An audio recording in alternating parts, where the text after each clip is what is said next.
let's do a function involving e to the x. Same thing. Find critical points, find inflection points, sketch it.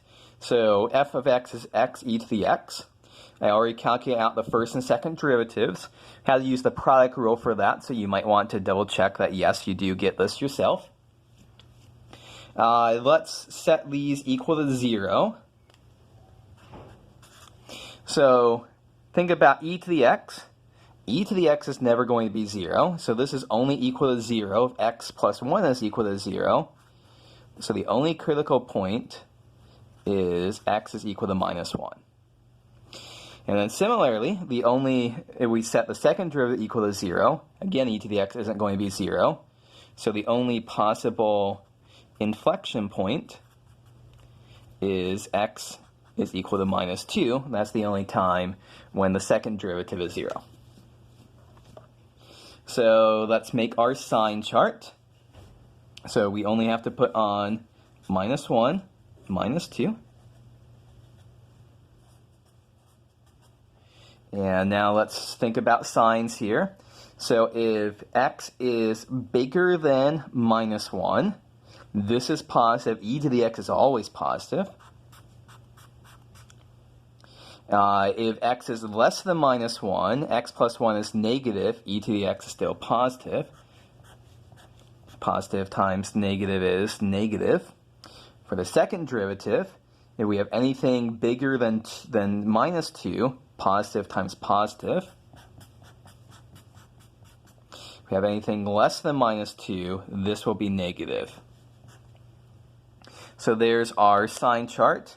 We do see that the second derivative changes sign at minus 2. So this is a point of inflection. And here at minus 1, the first derivative changes from minus to plus, and it's concave up there. And so this is a local min.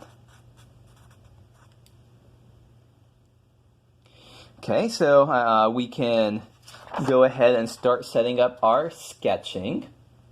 But before we do that, we want to think about the limit as x goes to infinity and the limit as x goes to minus infinity of our function.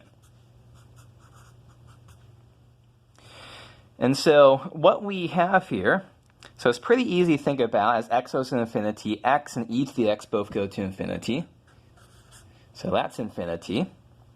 But limit as x goes to minus infinity of x e to the minus x. So as x goes to minus infinity, x goes to minus infinity, e to the, I put in a minus sign when I shouldn't have. It's going to be e to the minus infinity. That's going off to 0. So here we have a infinity times 0 indeterminate form. How do we handle that? Well, this is why we put a L'Hopital's rule section before we did this curve sketching stuff. So we can rearrange this. So this was infinity times 0. Now it's infinity over infinity indeterminate form. And we can apply L'Hopital's rule. So the derivative of x is 1. The derivative of e to the minus x is minus e to the minus x. And so now this is just the limit as x goes to infinity of e to the minus e to the x. And as x goes to minus infinity, e to the x is going to 0.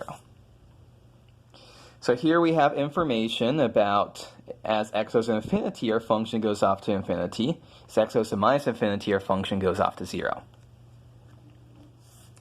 So now we should be ready to go ahead and plot what's going on here. If we just want to fill in some points, f of 0 is equal to 0. F of minus 1 is equal to minus e to the minus 1. F of minus 2 is equal to minus 2e to the minus 2.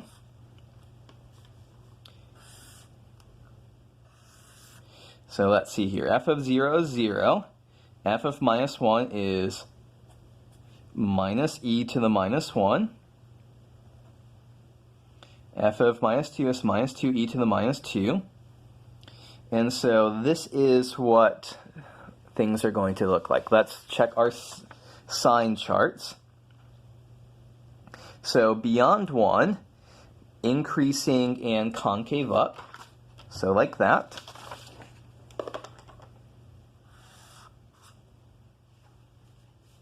And that is everything greater than minus 1. So all that stretch is increasing and concave up. Between minus 2 and minus 1, decreasing but concave up. So like that.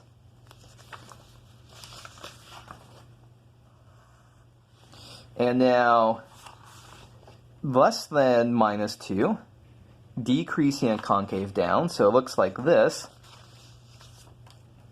And the last piece of information is that we need to realize that we're going to have an asymptote here as we go off to minus infinity. We're going to have an asymptote at 0. So we're going to get closer and closer to 0 as that goes off to minus infinity. So here's our nice sketch. We see that yes, this is a local minimum, and right there is our inflection point. We're changing concavity from concave down to concave up. So there's an example involving an e to the x function.